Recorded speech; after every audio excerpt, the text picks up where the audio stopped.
Macaroni செய்ய போகிறோம். இது மேக்ரோனின்னு சொல்லுவாங்க, பாஸ்தாவும் சொல்லுவாங்க. நம்ம இது எப்படி செய்யுது வாங்க போய் பார்க்கலாம். If you're new to my channel, don't forget to like, share and subscribe me and click the bell icon. இப்போ ஒரு கடாயில் 1 கப் ஆயில் ஊற்றிருக்கேன். ஆயில் ஹீட் ஆன உடனே 2 ஸ்பூன் இஞ்சி பூண்டு பேஸ்ட் ஆட் பண்ணிடலாம்.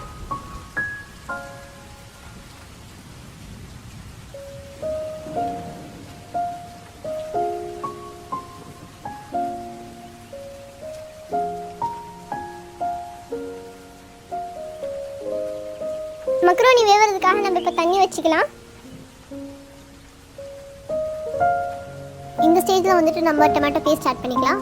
நான் 1 கப் டொமேட்டோ பேஸ்ட் ஆட் பண்ணியிருக்கிறேன். நீங்கள் வந்துட்டு கடையில் கிடைக்கிற டொமேட்டோ பேஸ்ட்டும் நீங்கள் ஆட் பண்ணிக்கலாம். இல்லைனா வீட்டில் இருக்கிற டொமேட்டோவை நல்லா ஃபைன் பேஸ்ட் பண்ணி எடுத்து அதையும் நீங்கள் ஆட் பண்ணிக்கலாம்.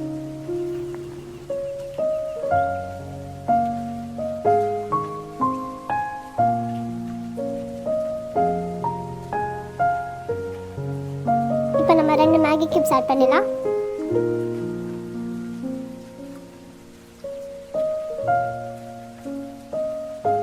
மேகி கியூப்ஸ் போட்டு நல்லா மிக்ஸ் பண்ணிக்கிங்க. மேகி கியூப்ஸ் வந்துட்டு அந்த டொமேட்டோ பேஸ்ட்டில் நல்லா டிசால்வ் ஆகிடும்.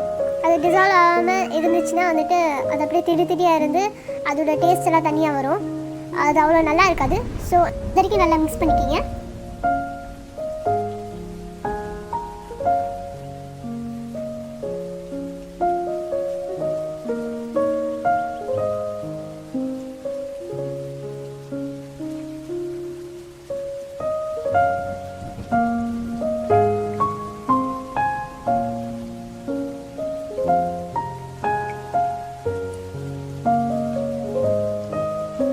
இப்போ இதுக்கு தேவையான மசாலா ஆட் பண்ணிடலாம். 1 ஸ்பூன் மிளகாய் தூள், 1 ஸ்பூன் கொத்தமல்லி தூள், 1 ஸ்பூன் கறி மசாலா தூள். உங்கள்கிட்ட கறி மசாலா தூள் இல்லைன்னா நீங்கள் கொஞ்சம் சோம்பு, கொஞ்சம் கரம் மசாலா, கொஞ்சம் ஜீரா தூள் இதெல்லாம் சேர்த்துக்கிட்டிங்கன்னா உங்களுக்கு அதோட டேஸ்ட் வந்துடும். இதெல்லாம் இதில் இருக்கிறனால நான் இப்போ கறி மசாலா தூள் மட்டும் போட்டுக்கிறேன்.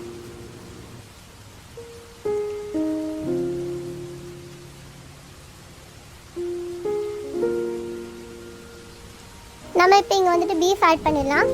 நீங்கள் இந்த மாதிரி டின் கூட ஆட் பண்ணிக்கலாம், கொத்துக்கறி கூட நீங்கள் ஆட் பண்ணிக்கலாம்.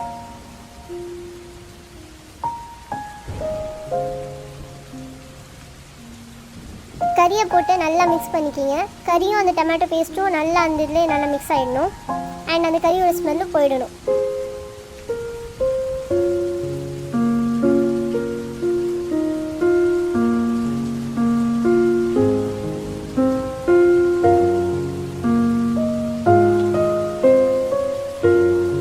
வேணுங்கிறனால நான் இப்போ 1 கப் தண்ணி ஊற்றிக்கிறேன்.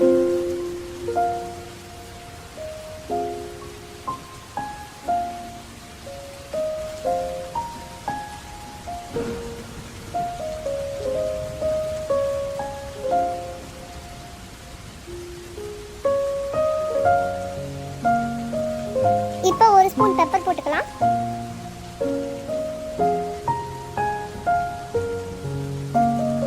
வேறு ஒரு பாத்திரத்தில் வந்துட்டு நம்ம தண்ணி சூடாகிறதுக்காக வச்சுருந்தோம்ல, இப்போ நம்ம அந்த தண்ணியில் வந்துட்டு மேக்ரோனி ஆட் பண்ணிடலாம். மேக்ரோனி வந்துட்டு ஃபுல்லாக பாயில் பண்ணிடாதீங்க. 65 to 75% தான் அது பாயிலாக இருக்கணும். அப்போ தான் வந்துட்டு அந்த மசாலாவில் கோட் ஆகி கூட அது பொலன்னு இருக்கும். இல்லைனா ஸ்டிக்கியாக ஒட்டிக்கும். இப்போ நம்ம அந்த மேக்ரோனிக்காக 1 ஸ்பூன் உப்பு போட்டுக்கலாம்.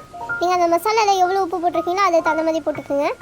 அண்ட் 1 ஸ்பூன் ஆயிலும் போட்டுக்கலாம்.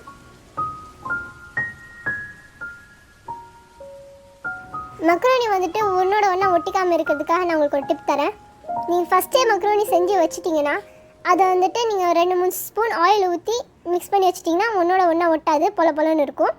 2வது ஸ்டெப் என்னென்னா, நீங்கள் வந்துட்டு மசாலாவும் அது பக்கத்துலேயே ஒரு பாத்திரத்தில் வந்துட்டு மக்ரோனி ஹீட் பண்ணுறதுக்கு வச்சு நீங்கள் மசாலா ரெடி பண்ண உடனே மக்ரோனி எடுத்து கொட்டுற மாதிரி இருந்துச்சுன்னா அதுவும் வந்துட்டு பொலன்னு இருக்கும்.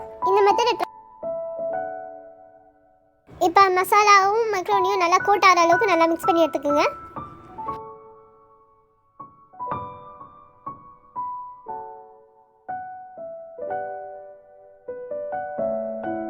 அவ்வளோதாங்க ஃப்ரெண்ட்ஸ்.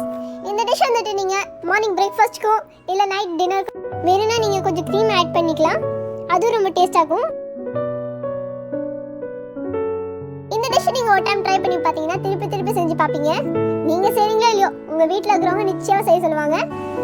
ஏன்னா எங்கள் வீட்டில் இருக்கிறவங்களுக்கு இது ரொம்ப பிடிக்கும், ஸ்பெஷலி பிள்ளைங்களுக்கு ரொம்பவே பிடிக்கும்.